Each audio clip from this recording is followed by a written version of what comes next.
All right, at this point, as you delve into the software development world, you have heard a lot of crazy opinions by your fellow developers. So much so is that there is a list of the most controversial opinions on Stack Overflow.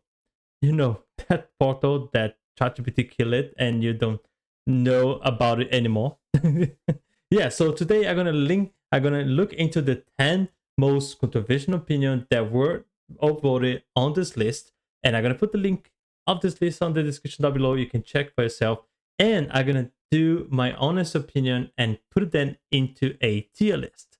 All right, so let's go, guys. This is PR review. Let's get into it.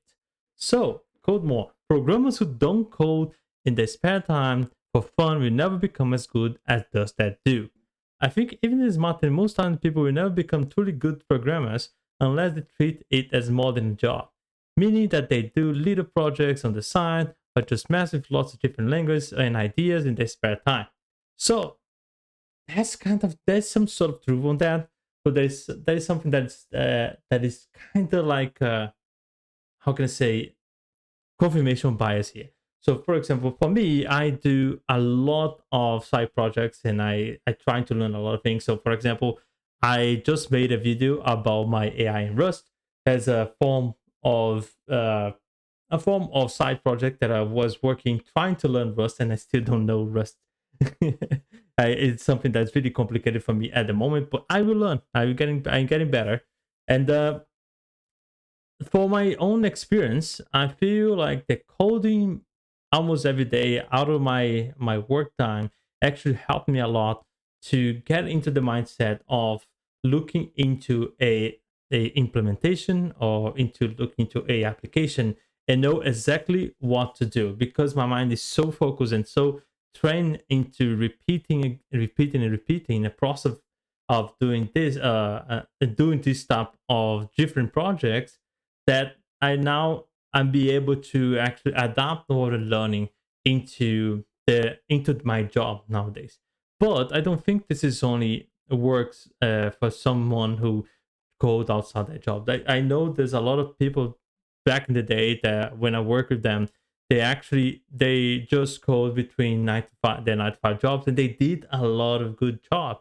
And I think so that for some people they can absorb a lot what they're doing during their 9 to 5 hours, and the people they don't. So, for example, I'm one of them. I don't just learn between my 9 to 5.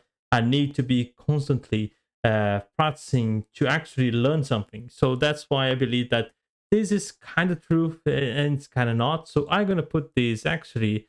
It's kind of like a B on my tier list. Okay. So let's go to the next. The only best practice should be using all the you should be using all the time is your brain.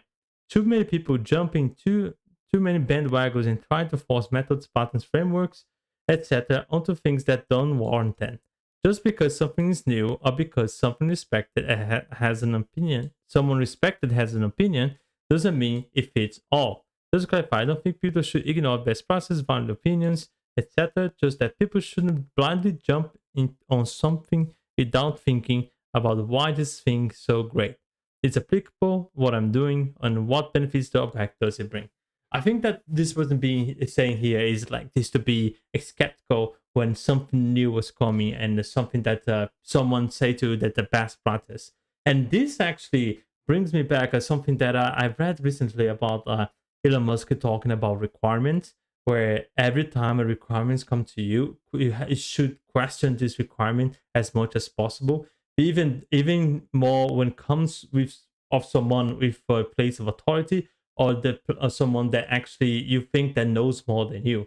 So I believe that actually that's a good opinion, to be honest. And for me, it's kind of interesting to see that a lot of people think like that, and that's really cool. And at the same time, I've seen a lot being in a JavaScript world, and there's a lot of people who jump into the next new framework, and they keep like complaining about wow this framework was bad and what this framework is good, and they kind of like trying to implement their own vision of best practice. And as well, we have to bear in mind that like sometimes these design patterns that were developed by one company, doesn't mean that this fit your company as well. So for example, people talking about how squads, for example, by Spotify wasn't that good thing, but then for a certain period of time was considered the best practice because Spotify was on the spotlight. So I think that's actually a good opinion. So I'm gonna put this actually in an S tier. This one is an S tier, guys. Okay, let's go. Googling, it's okay. So too often I hear Googling answers to problems that result. Sorry. Too often I hear Googling answers to problems that result of criticism, and it really is without sense. First of all, it must be considered that everyone needs material to reference. You don't know everything that you need. Look things up, and that's true because one of the things that I believe that you don't need to know every aspect of the programming language that you're working with, and it's fine that you don't remember everything all the time. I think that's a lot of things that it comes to us is because we often have a lot of pressure when it going to interviews, and we can't Google anything, and you have to give the answer straight away to the person that is interviewing you, and it kind of create this peer pressure where when you got the job, now you did all this stuff without googling, so feels kind of weird, or maybe you feel like you being kind of kind of kind of failing to yourself when you have to google something uh, when you're working. So I believe that's not the case, and I think like nowadays you're not googling anymore, you chat gpt things. And yeah, so I believe that's a good opinion. All right, so I'm not going to read all the stuff, so I think that's to get the gist. And actually, let's do this guy here. Actually, is an A tier. Yeah. Okay, so comments are useless. Most comments in code are in fact pernicious form of code duplication. So we spend most of our time maintaining code written by others or ourselves, and poor, incorrect, outdated, misleading comments must be near to the top of the list of most annoying artifacts in code. And that's correct. I hate comments. And to be honest, like I believe there is a lot of comments they actually indeed give some context on what that code is doing. But the problem is if that code is passing through a lot of changes, that's becomes a problem because you have to maintain these comments as well. And most often developers they don't maintain their own code. And to be honest, I feel like the only comments that you should be adding is something that you adding a to do or you adding a removal. Because the other things I believe that most of the code, if you work in the code pretty often, you're gonna understand as you go. But then yeah, so comments are kind of like difficult to it kind of just difficult on this one. But yeah, and I don't know, is very useless. So I think this is gonna be a C for me, guys. This is gonna be a C for me because out of the other ones, I think that's the one that actually I didn't see. I see the valuable comments, and I feel like that sometimes it's annoying, but yeah, it's something that's is a resource for you, is a resource for your company. So they actually it actually good to have comments. I kind of like double thinking right now, but yeah, that's my opinion on that. Who needs XML? So yeah, XML is overrated. I think too many jump onto XML bandwagon before using their brains. XML for web stuff is great as it's designed for it. Otherwise, I think the problem definition and design uh, thoughts should preempt any decision to use it. To be honest, guys, I haven't been using XML in a long time, so I use sometimes XML on Java, but not much nowadays because nowadays I've been using JSON. So I think like this XML is not being overrated at all, and I think that's a bad one. This is a bad take. XML is great, and I think that's as great as JSON. But then I think no more people are using nowadays. So I think this is a D tier opinion. Let's see, equality. So not all programmers are created equal. I think that's going to be a kind of job opinion. Quite often, managers think that developer A equals developer B simply because they have same level of experience and so on. In actual fact, the performance of one developer can be 10x or even 100x of another. True, that's really true. It's politically risky to talk about it, but sometimes I feel like pointing out that even though several team members may appear to be of equal skill, it's not always the case. I haven't even seen cases where lead developers were beyond hope and junior developers did all the actual work. I made sure they got the credit though. All right, so yeah, this is more kind of a job thing, and I kind of agree with that. I think like if managers think that developers A equals developer B, it's some sort of a problem of the manager itself, because when you're a manager, you deal with people, and you have to understand that every single person is different. They have their unique skills, set of skills, and even though they are working the same programming language or they are working on the same job position, they have different ways to approach that job. So that's why we often try to implement the methodologies, implement code patterns, is just to avoid that some sort of individuality to make the code unmaintainable, or make the process of developing or delivering a code a little bit off the hooks on. It's going to make you unable to see, unable to evaluate when the process of develop a feature or develop anything going to be delivered. So I feel like when managers, they have to deal with developers, I feel like they should distribute tasks, and the tasks, and distribute where the developers are going to work with, based on their skill and based on their pace and based on how they're going to approach the solution that they're seeking of on that task. And yeah, so that's actually a good take, and I feel like, yeah, not all programmers are created equal. This is actually a very good tier, so like I'm gonna put this on S tier here, guys. Yeah, okay. Java for learning. I fail to understand why people think Java is absolutely the best first programming language to be taught in universities. For one, I believe that first programming language should be such that it highlights the need to learn control flow and variables, no nor objects and syntax. For another, I believe that people who have not had experience in debugging memory leaks in C cannot fully appreciate what Java brings to the table. Also, the natural progression should be from how can I do this to how can I find the library which does that, and not the way around. Well, to be honest, I my first language that I learned was Pascal, and Pascal was like C in a way. But then I feel like when I went to college, and that was the first time I started learning Java, and it was pretty nice to understand it. And I really liked the object oriented, and something that was completely new for me.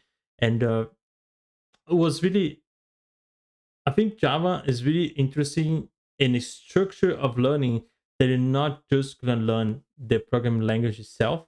You're gonna learn all the different process, and I feel like Java falls really nice under the learning program that you're going through. That's what I saw when I went to college, when I studied Java and I studied all the other things there. I think that was a pretty good language to start learning, but I didn't start learning using Java. So that's something that I don't, I never, I actually never asked someone who start learning a programming language with Java. So I think I have to research more about it. But I think that's a great language, and I feel like that's actually fits very well for people who wants to learn, because it's a very complete language. I think that's something that JavaScript misses. You know, that's not that actually Java encompasses everything that you need to learn to be a good software developer. So that's actually kind of okay opinion, but it's not the greatest one. So I'm gonna put this in the C one. All right, so let's go. Uh, if you only know one language, no matter how well you know it, you're not a great programmer. Oh wow. There seems to be an attitude that says once you're really good at C# or Java or whatever other language you start out learning, then that's all you need. Okay, sorry. It seems an attitude that says once you're really good at C or Java or whatever other language you started out learning, then that's all you need. I don't believe it. Every language I have ever learned has taught me something new about programming that I have been able to bring back into my work with all the others. I think that anyone who restricts themselves to one language will never be as good as they could be. Wow. It also indicates to me certain lack of inquisitiveness and willingness to experiment that doesn't really necessarily with the qualities I would expect to find in a really good programmer. Well, I think that's really interesting, but I don't feel like that's a good controversial opinion. Because look, we always start with one programming language, and I feel like once you start that and you get a job in that, you want to be good at it, because you have not just your process for learning, but you have your process inside the company that you in, and in the first 3 to 4 years, the only thing that you wanted to do is grind the work, is grind the job, and the way to grind the job is actually be better at the programming language that you're working with right now. So to be an expert in the language, to be a good Java guy, a good C sharp guy is not that bad at all. I think that actually this brings you a lot of qualities in the way that you actually committed to that language to learn it, and then even like the language that is cited here, they are very good language. They are very complete programming languages. So if you say I actually went to the path and actually started with Java. I work at Java back in Brazil. And then when I moved to Ireland, I started working JavaScript. And I've been working JavaScript since then. So like being almost 10 years working with JavaScript. But nowadays I've been looking to other programming languages. I've always been looking to other programming languages. I worked with Python before. I'm still working with Python nowadays. I started learning the Rust. I love Java. I've been working with Java, working with Android applications. And that's something that for me it's pretty. I don't feel like that any of these programming languages bring back me something. I feel like it's more the fundamentals of programming language. They are so close to each other that you actually reinforcing that when you learn a new programming language. Then maybe that's what this guy wanted to opinionate here.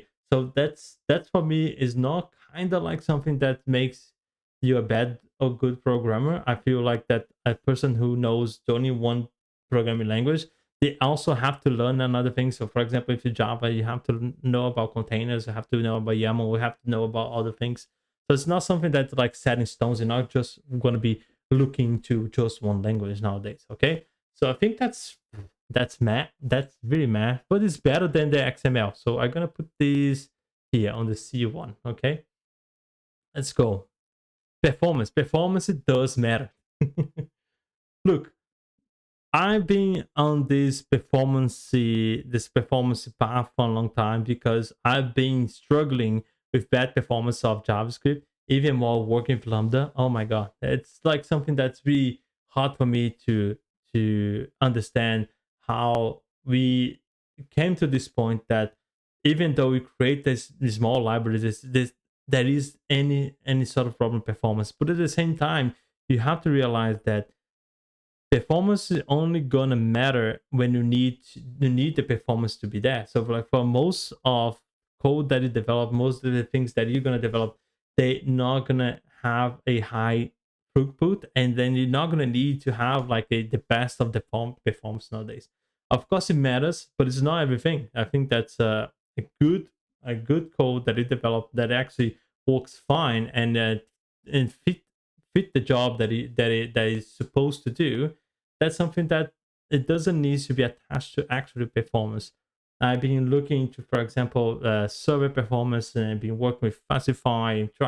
I try to develop my own performance oriented JavaScript server, and I think that's something that we are overlooking sometimes. And I feel like that when you give this opinion, it looks like it's an overlook of performance, and I don't. And that all these benchmarks that we see nowadays, they are based off of thin air. There's not actually what matters is what you're gonna code on top of the bench or the libraries that have crazy benchmarks. So I feel like that's actually kind of like a my opinion. So like I'm gonna put this on C as well. I'm gonna put this on C. Okay.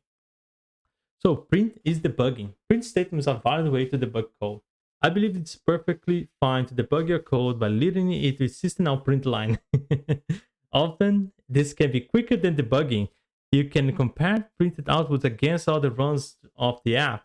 Just make sure to remove the print statement when you go to production. Look, I think like when you're talking about Java, maybe print is not best idea, because you have ways to debug Java that's way better than system out print line, to be honest. And Java, there is a lot of like the debuggings of Java is amazing. But then when you talk about JavaScript, what do you have? You have console log. So debugging in JavaScript is basically console log everything that you have there. There's no a perfect way to debug the debug code there in JavaScript. So I think that actually print is debugging. It's amazing. Yeah, it's a S tier. It's a S tier opinion. All right, guys, that was the top 10 then. I'm gonna try to print this out, and it was really cool to do this one. Really cool to commenting on other people's opinion because it's not mine. So yeah, so I'm gonna leave you guys with one opinion that I have. That's the most I think that's the most controversial of them all. And you can comment down below if it is or it's not. The opinion is the data that you produce is not your data. And I'm gonna explain. When you log into a website and you agree with terms of services, that data is not yours anymore. That data belongs to the service provider. And that's one of the things that I've been arguing a lot, and I know that other people say, "Oh, but I have the privacy rights. I have rights to privacy." Yeah, you have rights to privacy. You have the rights to your own privacy, not going into this website. But at the moment that you create an email account, to create a Facebook account, to create a Twitter account, their data doesn't belong to you anymore. Belong to them, unless you sign a contract saying that's yours. For example, on SLA, when you are on AWS, you have your server on AWS, and then there is a contract that's saying that data is yours. Unless you have this type of contract, that data is not yours anymore. Because I know you're gonna hate me, but then one of the things you have to think about is if you transport this to the real world, right? Let's forget about servers. Let's come back to the real world. And you are looking at me right now. You got information about myself, and you keep this on your mind, all right? So you know me, you know my name. My name is Lucas. You know I'm a software engineer. You know I have these crazy opinions, and I give you this bad opinion right now. How do I have the right to force you to forget about me? Do I have the right to force you not talking about me to other people? So you go there today, you have your lunch, and you go outside, and you're gonna talk about me. Look, this Lucas here. This guy's a software engineer. This guy's a bullshit. It's a bullshit person that they gave him this bad opinion with his crappy English. So that's what I mean. I mean that once the information is out there, once the information is gathered by other person, you can't remove from them. And the same way, I think it goes for this idea of that for data and data privacy. I think the best way to keep data privacy is not creating accounts, and therefore it should be looking at to how you remove your data from this service as well. Well, that's my S tier controversial opinion, and I think you guys like it. So give your comments down below. What do you think about it? What do you think of my tier list as well? And yes, as always, thank you very much. And this is the PR review.